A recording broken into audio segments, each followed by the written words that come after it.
We have been actively engaged in what's been happening in the Ukraine. Not only has our embassy and our folks who are over there been talking to the opposition as well as the government, but folks like Vice President Biden have spoken directly to President Yanukovych about our belief that, number one, rules that restrict protests and free speech are ultimately counterproductive, and we are very much against.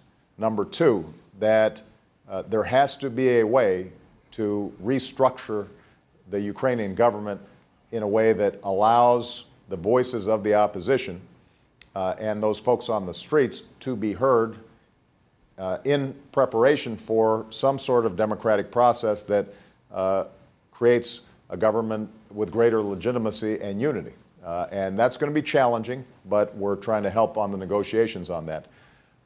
Number three, over the long term, part of what's happened here is that the people of Ukraine clearly are looking to Europe and the West as a partner in a more free market-based economy.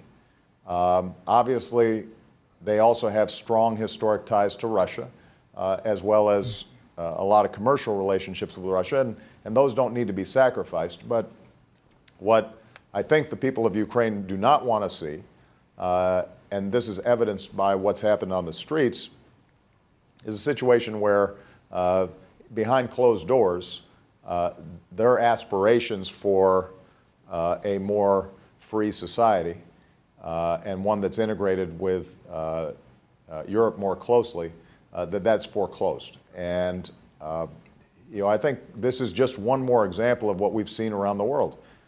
It's very hard for countries to engage in an old-style politics that doesn't take into account the genuine hopes and aspirations of ordinary people, because with the internet and smartphones and Google and technology and information, people want to be part of determining their own destiny. And you can't bottle up information in the same way that you used to. And hopefully those in power in Ukraine are going to recognize that, and we can get this resolved peacefully. I'm always worried about the violence, but as I said, we're engaging on a daily basis with the Ukrainian government to make sure that we get a positive outcome there.